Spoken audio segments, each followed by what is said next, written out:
El pietismo alemán comenzó entre los luteranos alemanes en el siglo XVII. Fue muy enfático en promover la fe personal contra el extremo ritualismo y dogmatismo percibido dentro de la iglesia luterana. La iglesia había hecho un sobreénfasis en la doctrina y en la teología y había adormecido la práctica cristiana entre los creyentes. Aunque fue un movimiento con muchos puntos ciegos, como una pobre producción teológica, una tendencia natural hacia el ecumenismo y un énfasis muy alto en la experiencia personal, no se puede desconocer el gran aporte que le hizo al protestantismo, aporte que aún sentimos. Antes de continuar, debemos decir que movimientos muy similares al movimiento pietista alemán han aparecido de vez en cuando a través de la historia de la Iglesia, especialmente cada vez que la práctica del cristianismo parecía alejarse de la experiencia y de la práctica personal. Pero continuemos. A comienzos del siglo XVII, el luteranismo había creado un sistema de enseñanzas útil para luchar contra los oponentes católicos, pero no para nutrir espiritualmente a los creyentes. La iglesia luterana profesaba tener una sana doctrina, la administración correcta de los sacramentos y una iglesia nacional establecida y bien organizada. Pero aunque la iglesia era reconocida como la única autoridad y la primera y más elevada fuente de conocimiento, su contenido esencial se consideraba resumido en los dogmas y en la doctrina del luteranismo.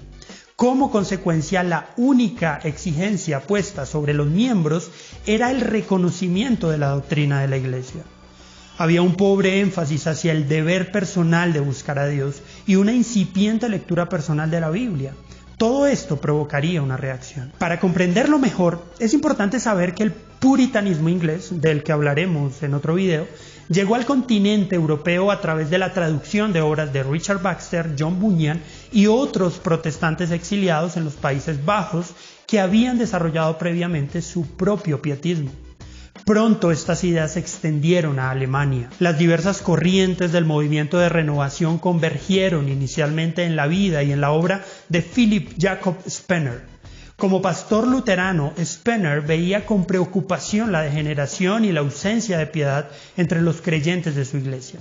En respuesta, organizó reuniones en las que los cristianos se juntaban regularmente para realizar lecturas devocionales de la Biblia y para la oración mutua.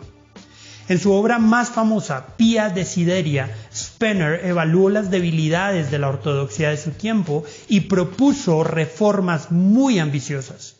Predicación centrada en la Biblia, un mayor énfasis en el sacerdocio de todos los creyentes, una vida cristiana mucho más integral, unidad entre todos los cristianos, formación cristiana enraizada en el seguimiento de las enseñanzas de Jesús y proclamación de las buenas nuevas en palabras y en hechos. El pietismo pretendía que toda la práctica y vida del creyente y de la iglesia estuvieran exclusivamente basadas en la Biblia.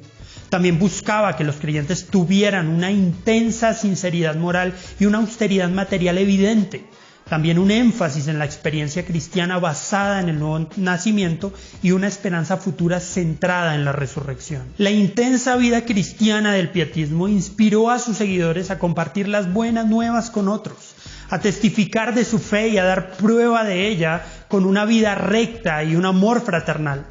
En concordancia con esta actitud buscaron a los pobres y necesitados y crearon programas e instituciones para asistirlos. La labor social fue el punto de partida para las misiones de evangelización al exterior. Desde Spener, el liderazgo del pietismo alemán finalmente pasó a August Hermann Frey, de la Universidad de Halle. El hábil liderazgo de Frey convirtió a Halle en un próspero centro institucional del pietismo. Además de una intensa labor social y educativa, Halle suplió a los misioneros que fueron a la India, fundó el primer periódico misionero alemán, recaudó dinero para propósitos misioneros y dirigió a la Alemania protestante a impulsar las misiones antes de que la gran mayoría del mundo protestante se preocupara por ello. Otro alumno de Halle, Nicolas Ludwig von Zinzendorf, fundó la iglesia de Moravia entre los refugiados moravos en su propiedad en Sajonia. Los esfuerzos de Zinzendorf proporcionaron al pietismo su mayor influencia directa fuera de Alemania. Bajo la dirección de Zinzendorf, la labor misionera se centró en la predicación exclusiva del Evangelio de Cristo y no del dogma. John Wesley, el fundador del metodismo, tuvo un encuentro de fe trascendental precisamente entre los misioneros moravos, que eran pietistas, y que lo guiaron hacia una experiencia de conversión. A la postre, Wesley incorporó elementos pietistas como el énfasis en la gracia salvadora y una experiencia necesaria de conversión en su movimiento.